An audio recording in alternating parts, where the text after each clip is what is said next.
Here they come, my two intrepid explorers, Charlotte and Elliot. I'm their great-aunt Lizzie, you see, and I wonder which one is coming to see me today. Ah, so it's Elliot's turn. Here he comes, racing to hear another tale from an epic adventurer.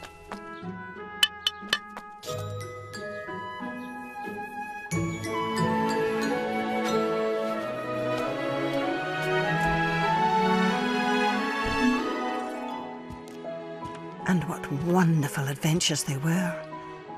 So long ago and so far away. I collected a few souvenirs along the way. But my most precious possession of all is my extraordinary collection of teacups.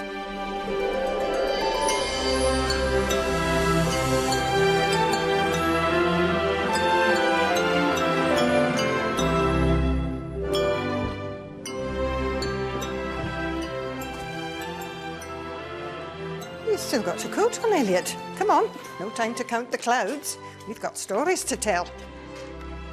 Now, let's have a lovely cup of tea.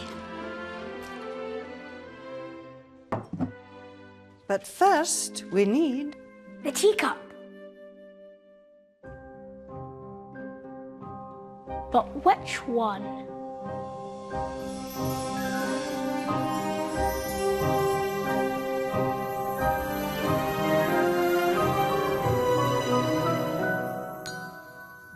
That one. Oh. The Scarab necklace. What a choice, Elliot. I do really love that story.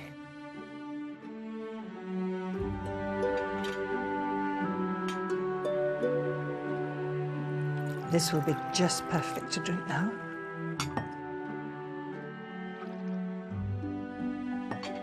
So, are you ready? Ready. Then let me tell you the story of Great Aunt Lizzie and the adventure of the flying scarab necklace. Oh, yes, of course.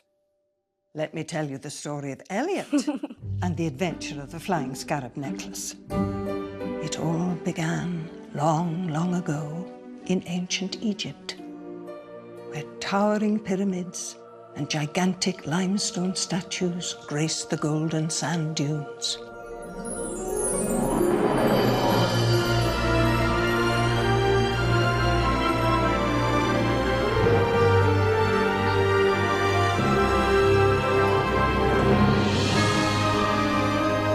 After journeying for days across the Egyptian kingdom, past magnificent temples, through the dusty desert valleys, under a blue and cloudless sky, Elliot eventually arrived in a humble village. Among the mud brick houses, outside a row of shops, he found a jeweller called Ketty going about the tricky business of threading beads onto a string. This is no good. I'm never going to get any necklaces made at this rate. It was a tricky job. Elliot watched as again and again Ketty struggled to thread those beads. This is hopeless. And these glass beads are just too small. I keep dropping them. My fingers are too big. Elliot looked at the beads and thread and looked at the size of his own hands. He was sure he would be able to help the man out. Excuse me, would you like some help? Do you know how to thread beads? Not really, but you could teach me. Well, all you have to do is pass the thread through the bead like this, and in no time at all, you should have a long string of them. Ketty just couldn't get the hang of this bead threading. Elliot, on the other hand... Like this, you mean? Excellent, young man, excellent! And so Elliot helped Ketty thread beads by the dozen until there was not a single one left. Thank you so much for your help, Elliot.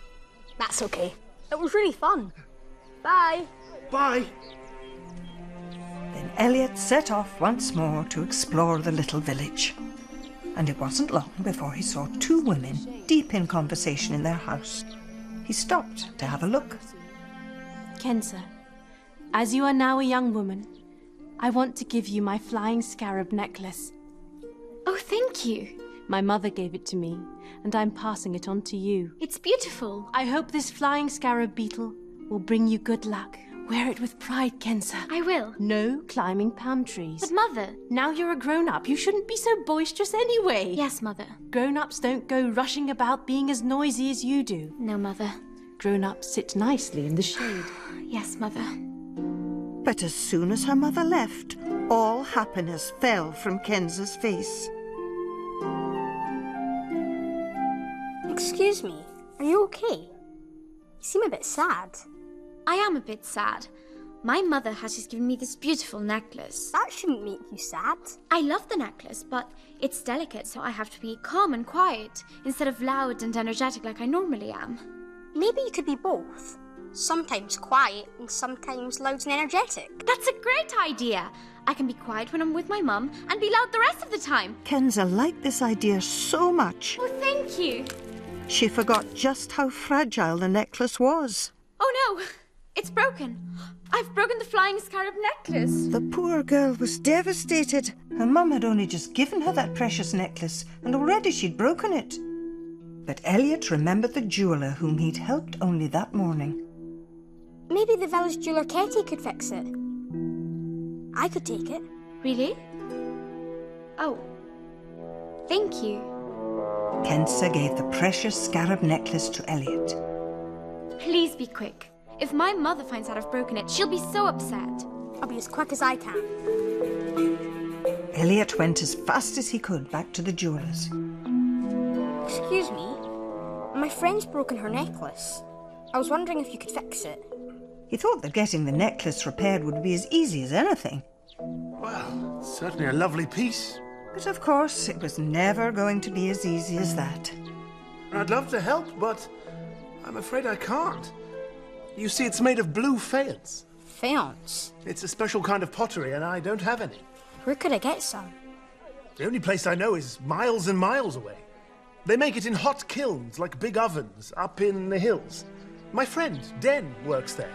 It was still morning, and he wondered how things had got so complicated. Elliot had helped the jeweller thread his glass beads, and he'd watched as Kenza's mother had given her the necklace. Oh, thank you. He'd never expected the necklace to be so fragile. Oh no! Now it turned out that the jeweller didn't have the material he needed to mend it. He couldn't take the broken necklace back to Kenza, could he? There was nothing else for it but to set off to the hills, to where the hot kilns were miles and miles away.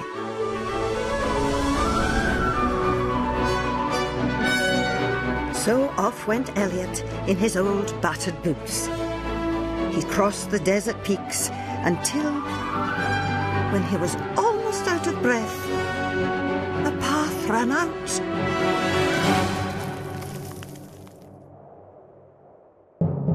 There was only one way to get to the other side. Elliot took a deep breath.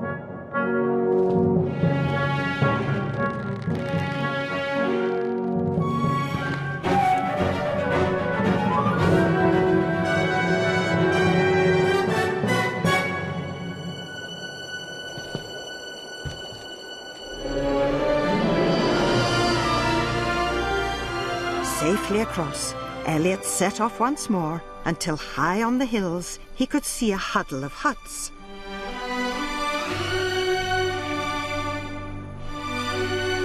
But there was no time to waste. Elliot had to get that faience. The afternoon sun was beating down as Elliot made his way to a hut where the man the jeweller had spoken about was scratching his head. Excuse me, are you Den? Certainly am. Ketty the jeweller sent me. Did he? And how can I help you? My friend broke her flying scarab necklace, and I was wondering if you could make some faience to fix it for her. I'd really like to help, but I'm having trouble getting my kiln hot enough. I've been trying all day. Elliot was amazed that on such a hot day the kiln wasn't hot enough. What I need is more firewood to make the fire bigger. I could get you some. If you do that, I'll work the oven.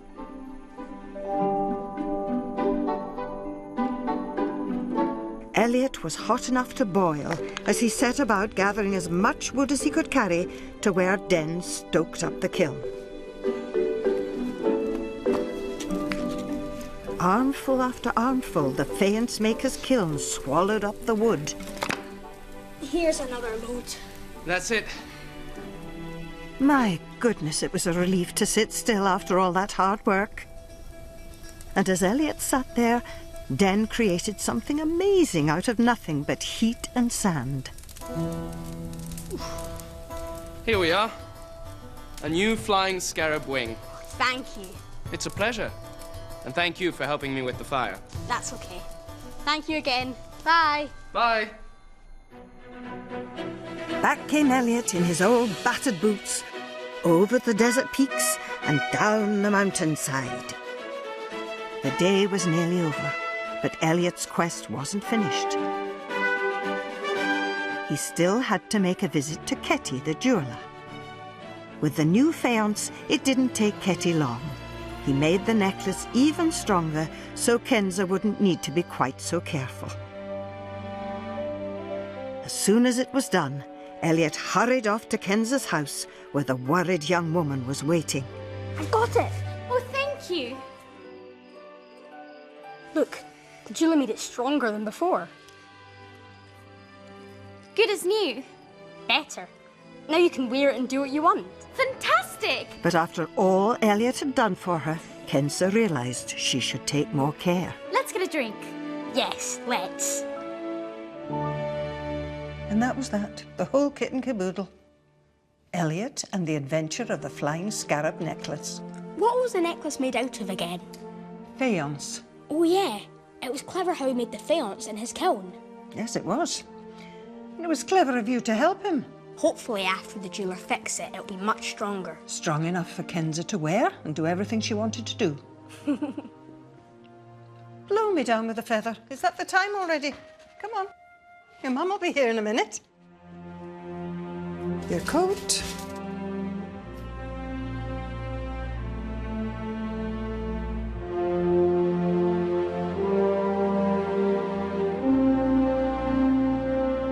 Now, how did that get there? Home time now, Elliot.